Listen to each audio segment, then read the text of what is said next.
lang ha. Sige.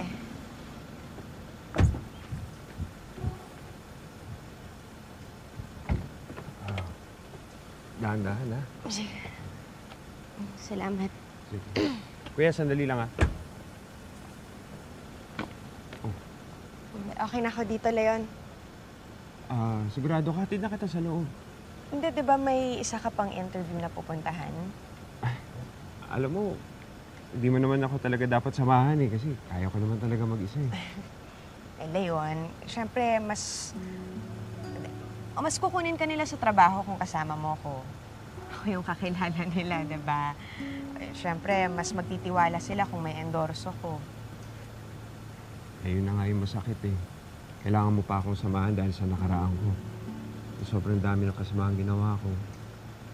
Ngayon, inaani ko na lahat ng mali ko. Pero nandyan ka, tumutulong. Leon, lahat naman ng tao deserve ng second chance.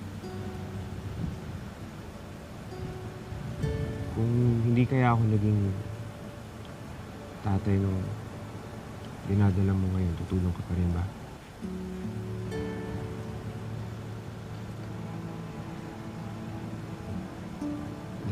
Huwag mo nang isipin yung sinabi ko, ha? Teka, hatid na lang kita sa loob.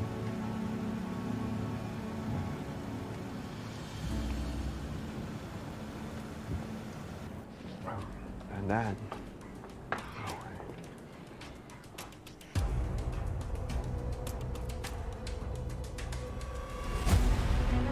Christy, salamat ha. Ako na lang ako. Sige.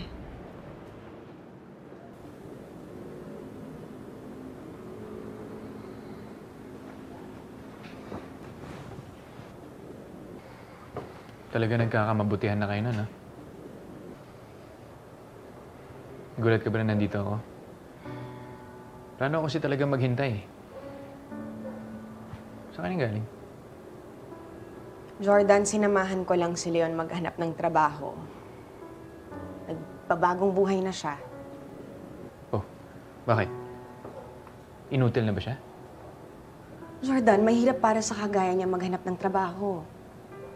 Sinamahan ko lang siya sa mga kaibigan ko na baka pwede niyang pasukan. Alam mo naman yung history ni Leon, di ba? Alam na alam ko yung history niya. At hindi ko nakakalimutan yon. Pero ikaw mukhang alimutan mo na eh, no? Jordan, tatay pa rin siya ng anak ko. Ginagawa niya lang ang lahat para sa magiging anak namin. Tulad mo, ginagawa mo rin lang naman ang lahat para sa magiging anak niyo ni Shaira, di ba? So ano to? Gantihan? Gantihan tayo? Hindi ako gumaganti, Jordan. Tsaka please, wag mo naman akong sumbatan. Asawa pa rin kita at hindi ko yun nakakalimutan. Eh ikaw, naaalala mo ba na asawa mo ko? Christy, never ko kayong pinabayaan ni Tori.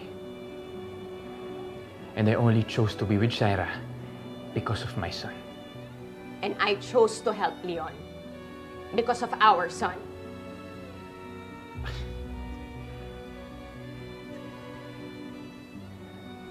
Is this how it's gonna be? Nagagawin mo yung mga gusto mo para masaktan ako? Hindi yan yung Christine na kilala ko noon. Jordan, mali yung iniisip mo. Mali talaga yung iniisip ko na may pwede pa tayong maayos dito.